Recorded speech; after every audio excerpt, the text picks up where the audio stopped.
Hello and welcome to Catalonia for the first race of round 2 of season 3 World Super Touring action coming your way. Adrian Michael Rees, your lead commentator. Alongside me in the box is Christian Shepherd. Good afternoon. Good afternoon. And on the pit wall for what should be a good season is the Privateer Swintech Motorsports team boss, Michael Swinnerton himself. Can you hear us? Yes, I've got you. And before we start the race, I think we need to just have a slight recap and take into account, breathe if you need to, Sakon Kobayashi winning a race at Interlagos. Maybe it was expected. I didn't expect it. Did you, Christian? No, not at all, to be fair. Swinny? I mean, I figured he had a good chance of a good finish starting pole for race 2, but yeah, I'll admit I wasn't expecting him to finish on the top step of the podium either. So we can assume then that early days, hopefully a wide open season, but let's see how wide open turn 1 will be for the cars as the lights go out. We're off the line, rear-wheel drive, qualifying, dominating. Butcher down the inside from P2. You got Sabine Wittmann in the second Alpha, but sneaking in behind that yellow third Alpha, the Privateer Alpha of Olivier Dumas. Thompson, the best of the fronties, just about, being very generous to Dumas. It's a little generous, yeah. Kind of clean through those first couple of turns. Over the top of Campsa, down the hill, into the braking area for the Lancashire hairpin. Still using the traditional tighter hairpin. And also the chicane. We're going to see a lot of corner cutting, and we just saw that with Schneider down the inside of the hairpin, and also with Fisichella chewing on some cud down the inside of Banks Abadell hairpin. Here's the chicane. Let's hope they... Well, there we go. E-Day with the excitement around the outside. Braking. There's going to be... Oh, that suspension is going to be definitely looked at post-race, even if it is lap 1. Lap 1 complete, and Palou, the local, in P9. Let's see if he does better than he did at Interlagos. Seeing that Thompson's had an unfortunate start now on 4th, so what looks to be 7th. And the traffic there with the two Renaults just usurping Rick NZ down to 17th.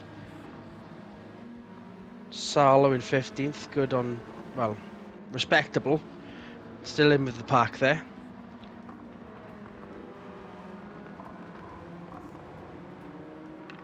Wide there for one of the McGanns. Felix Raidel in last. Butcher leads. For the rear-wheel drives, isn't it? Well, which I think top 4, 5, 6. Yeah, we saw this last season. I guess it's the acceleration.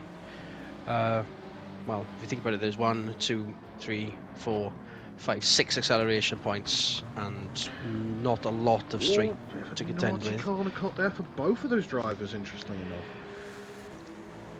I think with the rear-wheel drives, they'll just have the ability to sort of power out of a corner a bit earlier than the front-wheel drives. There's some sharp corners around here.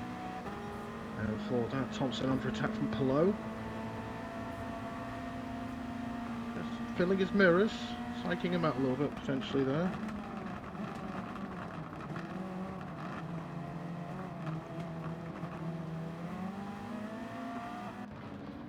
Got some of the local TV directors involved here, so hopefully Palou's going to give us a decent level of action throughout race 1 and hopefully race 2 as well.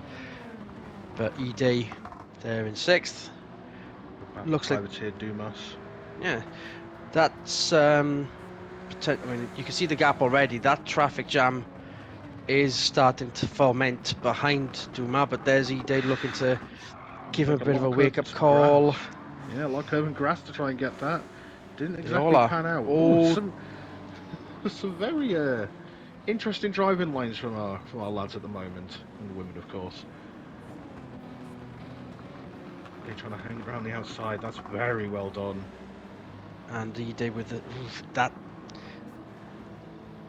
You'd think they would have shaved that curb down, but if that's going to be self-defeating. It's going to defeat the object of that chicane in the first place if those sausage curbs aren't there. Webber now filling the mirrors of Dumas. Oh, here comes Thompson with a bit of speed. Oh, just not quite. Yeah, the power's evident. It's just never enough of a track to get the power down and get by these guys in front of him.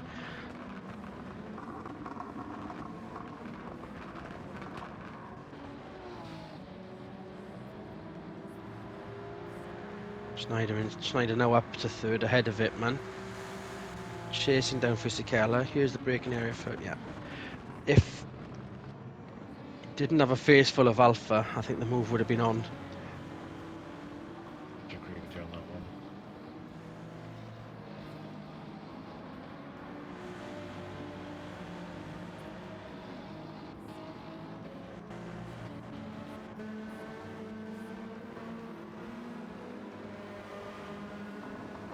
We see the rest of the front-wheel drive field, and there is the Swintech Mazda. Decently poised for potentially for some points, especially down the inside of Salo here. Both the rookies in front of you right now.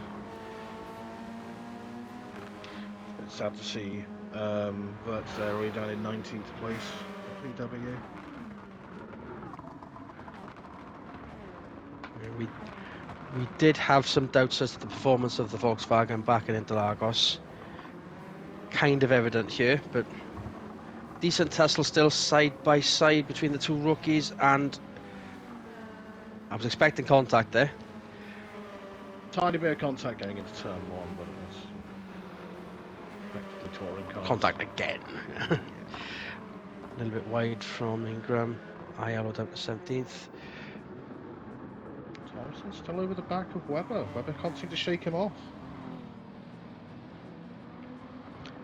Thompson team at Lama's in 10th. Very wide line through there.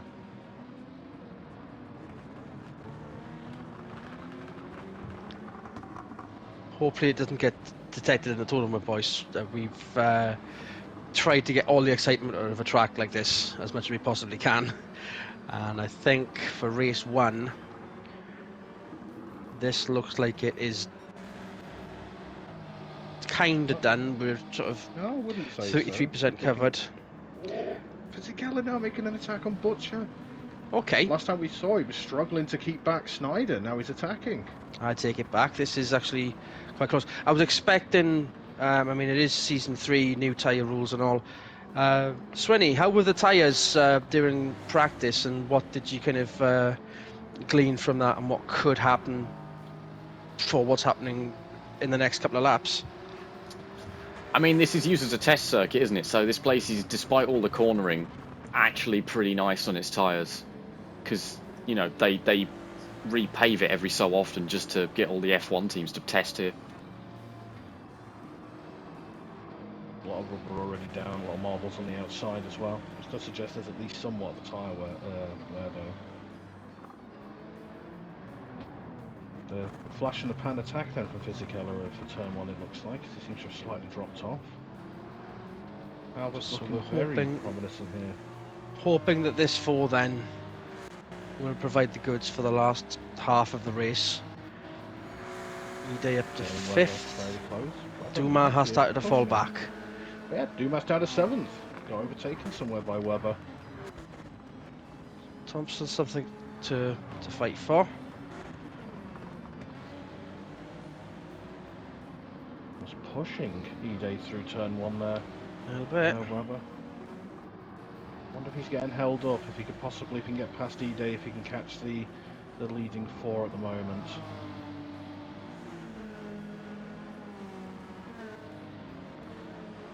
Decent position for points. Well, just slightly dropping off a bit himself. Not able to capitalise any battles going on ahead. And whilst that was happening, Ingram's gone up a couple of places as well. Yeah, they have First indeed. time at the track. For the Now young up to Brit. 13th. Yeah. Gasho is his next target. I was prepared to eat my words earlier if he wasn't going to get into the points, but it's looking promising so far. Juarez, quite a few places ahead of his teammate. Definitely seems to be enjoying the car more than Verts at the moment. Yeah, they're hurting in the fact that they can't use their Scirocco. Served them very well last season.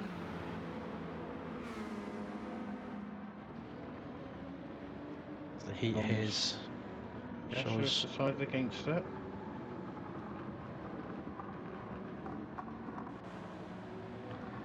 And with the tyre formula last year, what we did see was those that went all in the early laps started to fade off, and those that behaved themselves managed to pick up some better results towards the end of the race, of each of the races. This, however, I think it's just down to individual mistakes by the looks of it, as we are now almost halfway there. Botcher's now pulling out himself under the gap again. There seems to be a chance that maybe they're just taking their time when they get caught up and then stretching their legs again. He definitely seems to have the measure of at least the three behind him. Certainly the measure of the track at the moment. Obviously, we just saw the top four just eating the curbs for lunch.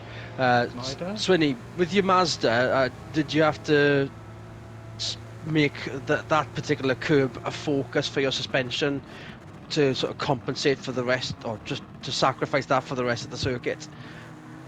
Yeah, spring rates and ride heights. We definitely considered the entirety of the third sector, because there's a lot of sausage curb going on over there for the car setup.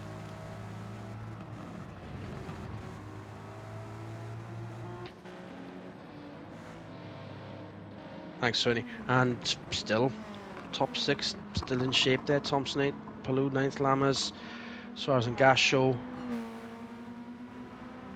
being your main points paying position so far. Kobayashi in 13th-ish.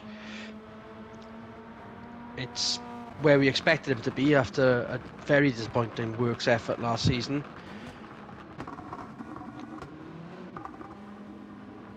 But then the other focuses in this race are kind of in and around that position as well. What happened to Ingram? He's now down in 18th place. I will be prepared to eat my words. Swinny, did you get anything on the radio? Yeah, he's annoyed. He clipped the grass going into turn one and had a huge half spin going on. Sorry, don't you seem to have missed that then? Obviously looking at hurting to find some action. Speaking of, 12th place down the inside of Suarez. Here's Gasho. Nope. Yep. Nope. Make your mind up. Nope. Never mind. That breaks himself a little bit there, coming into the corner. There was a level of uncertainty there. The Gasho really should have committed to getting down the inside, but decided to get out at the last minute. Whether that's a sort of knee-jerk response from trying to manage the tyres in season 2, but obviously tyre formula is different. Butcher again. He just seems to have just let himself off the gas a little. No. This is the tactic he was employing before.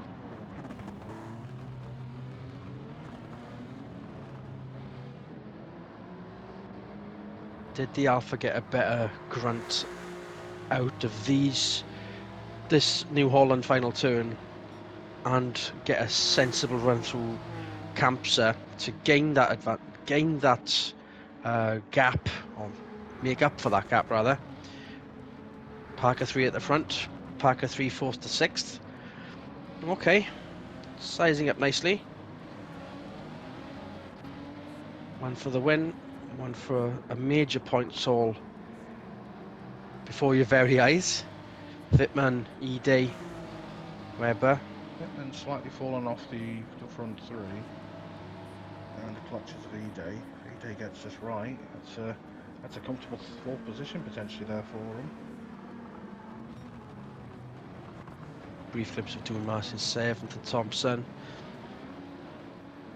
Now this is where the likes of Palou and Lammers will look to benefit, because they will be in the hot seat for race 2, front row, if all goes well. And if these guys further behind decide to not get their act together, Suarez still ahead of Gashaw. Renault will be happy for the points, but obviously would love more. Running with an evolution of the Renault they ran last year.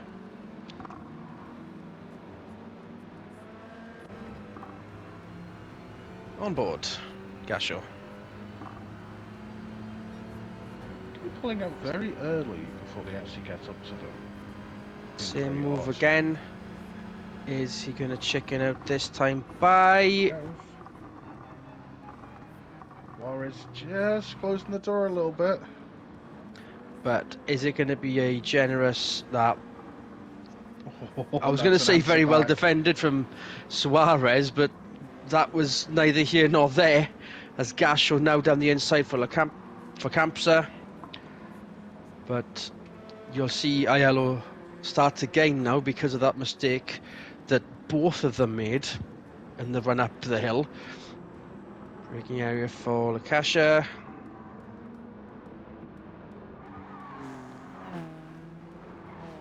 Maybe Gashow's position.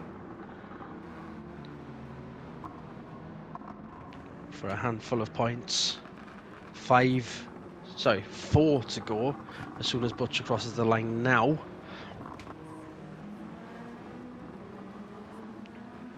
Gasher with a wobble on.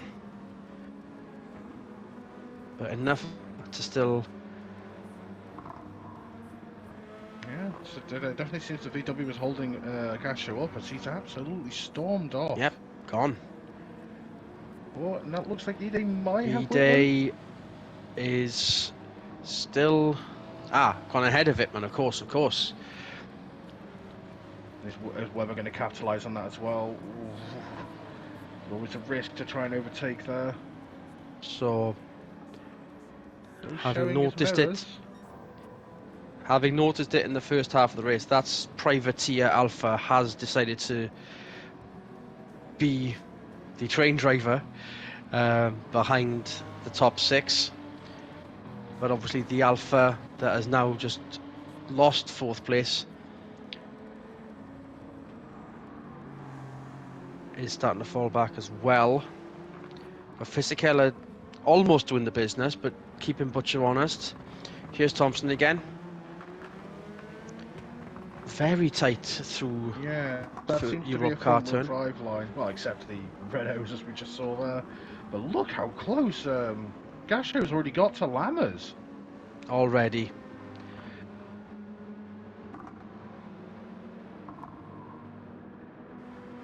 Potential pole here with 3 to go. And obviously you can see that he's just managed to get a personal best out of the track. Looks like he's gonna Free make a of move a as well. Volkswagen in front of him. Oh. And there we go. Similar sort of... Well, here we go. Deja vu all over again, but it's Aiello this time. Wonder if Suarez is going to give him a lap tap this time by... Yeah. Oh, almost. Almost. Very touch and go there, bit of contact. But it does look like Suarez is about to lose this position. Suarez really hanging outside. Second Aiello season in the says factory no. effort for Suarez, and well, we spoke of how poor the BMW team were at the start of the season last year. I was hoping we wouldn't be echoing those sentiments for a team that were at the front last time by. Work to do early on if they're going to be this low in the point standings by the end of the weekend. An absolute train of a top 6, an absolute train of a 7th down. Aiello just absolutely throwing it in there. He wants to get right up behind Gashow and Lammers as well. Yeah, because that is definitely a sizable gap now. We're going to see Gashow down the inside of Lammers again. He might have done before the corner. This might be done. Done. So the speed on the back stretch, enough of a gap to get ahead of Lammers on the front stretch. Potential sitting on pole for race 2, but that was close. Yeah, very interesting lines that the McGann's having to take compared to the other teams at the moment, or the cars. Honda's would get a bail out of that then to let Gasho by, and now Well, he's Gasho, about to lose 9th at this rate. Gasho is an where, absolute storm. The fastest second sector, here we if go. not first. Schneider with the fastest lap, but if that's anything to go by, we're going to need to see what the Belgian does by the time we cross the line. Top 6 through the chicane already. We can see P7 just in a brief flash of yellow as we go on board with Gasho through the worst chicane in the world. Very interesting line through there compared to the others. But it allows Now, him if to get a that's- slightly wider line. It's straighter one to the final corner. With this slipstream, he may already have him down for turn 1. Now that was actually okay. So that was 7/10 off the fastest lap. Promising opening sector, but obviously the traffic has held him up there. Okay, maybe you don't want Paul. Holding him up.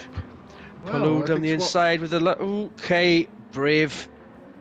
Oh, that just tells you that Gasho's not here to game the system. He's here to go for points. He wants to get the points, obviously, but obviously still a comfortable position for race 2 with 2 to go. But I suppose if you can pass Palou in race 1, what's to stop you doing it in race 2? Again, fastest. I assume first sector. 6/10. Is this section? They're definitely in the struggling back. with this section. Yeah, look at the differences in the cornering speeds and in the lines. Meanwhile, Butcher, Physical and Schneider top 3. Now, Butcher is definitely gapped, so if anything silly happens, Ide's on a post, but gone. Sorry to interrupt you there. I think Ide has latched onto the back of these 3. last lap. Sure Here we go. Overtake, It's going to have to be the backstretch hairpin. Akasha. I would say so. No traffic to worry about, even though you can see some dots on the track there, 19th and 20th. Unfortunately, I believe one of them to be Ingram at the moment. On board on the roof of Fisichella, as we see what what can Ide do. Oh, it's just not too far back. Yeah. Webber starting to make up for, as Wittmann has fallen back to 6th now. So the other 2 Alphas didn't have it all their way. Fisichella, P2, kind of his way, but obviously you know that he would be wanting to get the win in, but that didn't stop Gordon Butcher from getting to some good news. Race 1 and done. Butcher with the win, Fisichella second, Schneider third. As we run through the final laps here, there's Duma. That has to be respectable, but I kind of question the logic of. I mean, maybe it was very well defended. I mean, clearly they weren't all behind him. No. Must try harder. Suarez down to 13th, and there's Ingram for the final point with 1 more to get past Kobayashi. Maybe that race at Interlagos was flash in the pan. My apologies. It's just almost dropped off there. 22's clearly just coasting at this point to finish. We kind of said it so many times with BMW last year, but at Volkswagen questions need to be asked. And Felix Rydell in the privateer Honda, the Tamiya Honda, bit disappointing, kind of to be expected. So before we go into the sort of summary, we did notice Ingram managed to make up for the mistakes he made earlier in the day. How did he feel crossing the line there, Sweeney? He hasn't said a word on the radio yet. We'll find out when he gets out the car, I suppose. And that is race 1 in the bag. Hopefully, I mean, in fairness, there was a little bit of excitement. We'd expect more, but what can we do with the tools that we're given? Hopefully, race 2 will be better. What do you reckon, Christian? I suspect it will be now that the rear-wheel drives will have to go through the pack, so we should see some more overtaking in that regard. As for you, Swinny? Yeah, I can only echo Christian's sentiments there. Seeing as the rear-wheel drives really have it all their way in the second half of the lap, it should be interesting to see what they can do with the braking areas and the technical bits. And we'll see what happens when we return for race 2 later on this evening. Good racing, everyone.